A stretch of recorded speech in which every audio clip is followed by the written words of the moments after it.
What's up, Nikita? Not much, just out here riding and getting the most I can in before we leave. I guess the big question we need to talk about before you go to Tokyo, what is the correct way to pronounce your last name?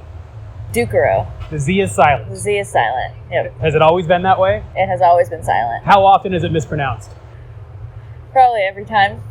I mean, I don't blame people. It's kind of hard to do based off the spelling, but I've probably known you 7 or 8 years, and I probably just now learned that. So, sorry about that. So we're here in North Carolina, your adopted home, DDASC, on the outskirts here where we actually don't see you ride that much. How's it been? Now that it's official, you're going to the Olympics, you're back home, you're training. How's it been? it's good. It's kind of crazy to think about. I definitely don't think it's really hit yet. But yeah, it's a little nerve-wracking. I leave in just a little over 2 weeks. So just kind of trying to stay healthy, but also put as much work in as I can just to be prepared. So, following you on social media, I see you at the gym a lot. Is that a new thing for you that started amongst this Olympic journey, or have you always been somebody that hit working out pretty hard? I was definitely working out before. I kind of started just when I tore my PCL and started doing physical therapy, and then that kind of turned into working out at the gym, just as kind of like an accessory to riding and also something to do as well that was active. So, you've been very open about battling with anxiety in the past. Has the gym helped with that as well? I mean, I'm sure just, having another thing other than riding to get me out of the house and kind of get me moving has had its benefits for sure. So, on the topic of anxiety, like I said, you've been very open with this battle. You've done amazing things to overcome it. Many people don't even know you've dealt with this. I might, only because you bring it up. How does it feel going into Tokyo, going to the biggest event of your life with more pressure than you've ever had? You're representing a country. You're one of 9 women there competing. There's a wasp right there. Just to make it a little bit more stressful. How are you dealing with that going into this? Definitely, I think it adds a bit of anxiety, but at the same time, it's like, for me, it could be a local contest at Woodward or the Olympics, and I'm going to stress out no matter what. So I'm already used to it a bit, and I'm just kind of trying to look at it as another contest. We're just going to another event. Yes, it is pretty much history in the making, but I think if I kind of just approach it as another event we're going to, have fun, try to do the best runs that I can do, then it'll limit the amount of stress.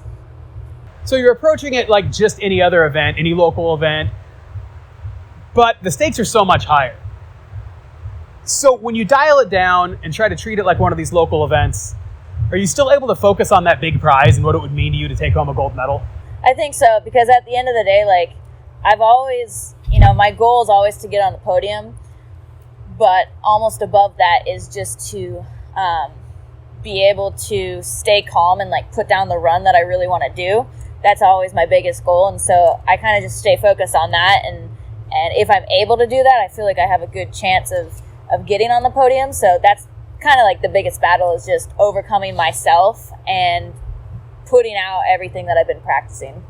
What would it mean to you to take home a medal at the first ever Olympics? It would be pretty unreal. I mean, like I said before, it still really hasn't hit. Like, I see all these athletes, getting announced to Olympic teams, and I'm like, wow, that's so cool. And then I realize I'm also going. So I don't even know if I understand like how big it is, but I wouldn't have any words if it did happen. So when it's all said and done and the Olympics is over, what's your relationship with BMX going to be like? You've always ridden BMX. You made a lot of changes for this. Is this your new normal, or are you going to transition back to what you were doing before? I think probably a little bit of both. Definitely it has changed a little bit in the way that I train, and, even just calling it training versus riding. I've definitely really put my head down and started riding every single day and everything, but I think that's also been kind of a fun thing and a fun transition.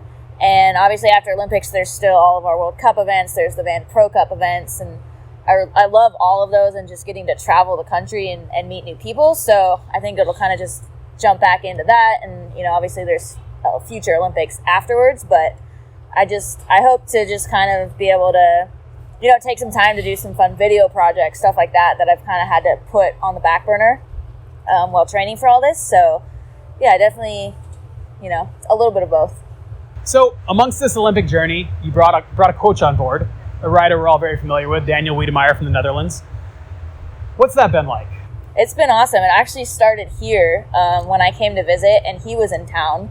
And, we kind of met at different events and stuff, but I didn't know him very well. And just the natural way that BMX works of the more experienced riders helping the younger riders. He was just helping me during sessions, and he really just seemed to understand kind of how I worked, how my brain worked, and was really good at helping me understand things and try new things. So once, all the countries started forming teams and having coaches and stuff, we talked with him and asked him to be my coach, just to have somebody to, bounce ideas off of and kind of just organized how I train to get the most out of it. And how do you feel like that's improved your riding?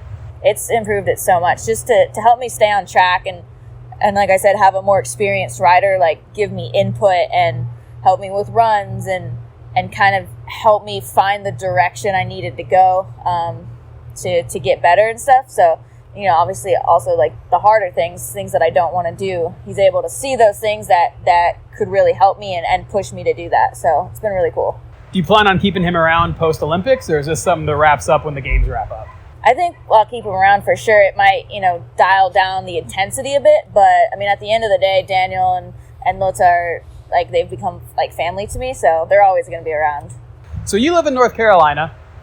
Daniel's from the Netherlands. You're from California. You're representing Switzerland. Tell us about the connection to Switzerland and how you ended up in this position. Yeah, so I was actually born in France, which adds even another level of confusion to all this, but my mom is American and my dad is Swiss, and we grew up going to school and stuff in California, but we also spent summers back in Geneva with my grandparents. And so I've always had a strong connection to both countries. And I think when it came down to having to choose, a side, there were so many riders already representing the U.S. There's limited spots. And so it not only gave me a way to be able to kind of, spread it around and have more opportunity to get to the Olympics, but also help develop BMX on that side, because there wasn't really, there's riders in Switzerland, but there's nobody competing at the World Cups and stuff. So it gave me an opportunity to build up this program with them and introduce it to the Cycling Federation. Now they have national championships, and it's really cool just to see this open up for the future generation and kind of represent Switzerland in the sport. This is one thing I'm happy to admit I drastically changed my opinion about.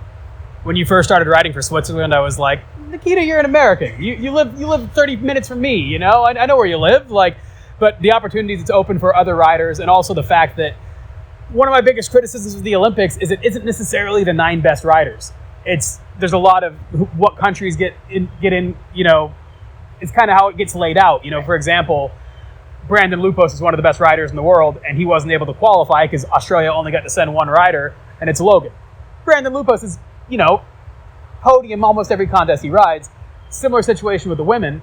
And if you were here, that would mean either you, Hannah, or Paris, if you were the top 3 in the United States, wouldn't be going. So the fact that you're in, I've drastically changed my opinion, and I admit that, and I'm proud to admit that. So I'm happy to be representing Switzerland, and I'm excited to see what it does for the Swiss riders in the future. Yeah, it's definitely cool. So you moved to North Carolina as a part of this journey. I know you kind of moved here to get ready for the Olympics.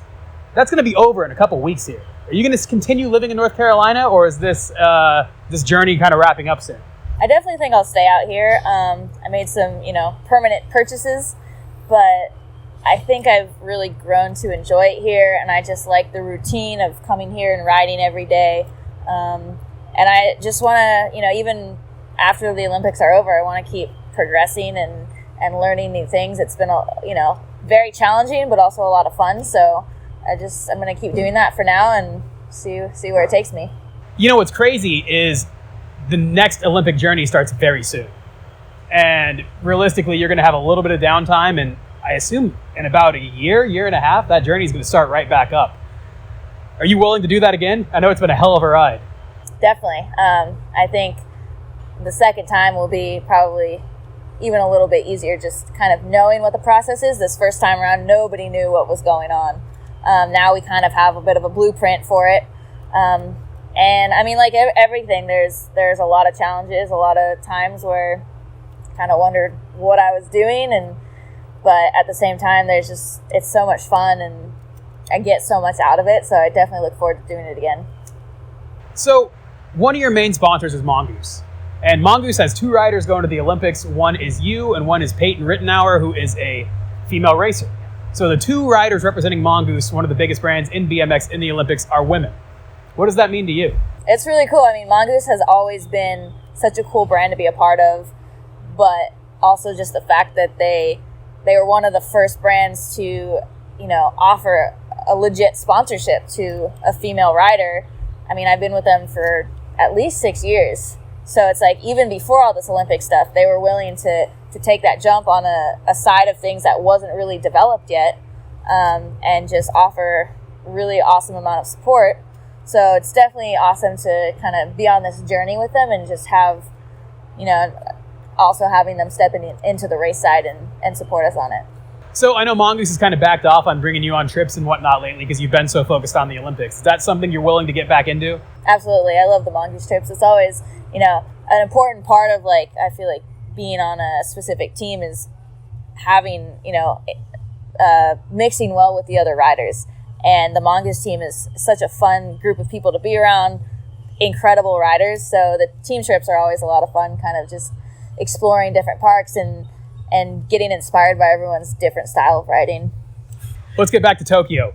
What's the game plan? It seems strange to bring on a new trick this late, but I know some people are. Is it business as usual, or you have some new stuff in the works here? I mean, a little bit of both. Definitely just trying to dial in everything that I have so that it just becomes natural to throw it. That will cut down practice time and stress.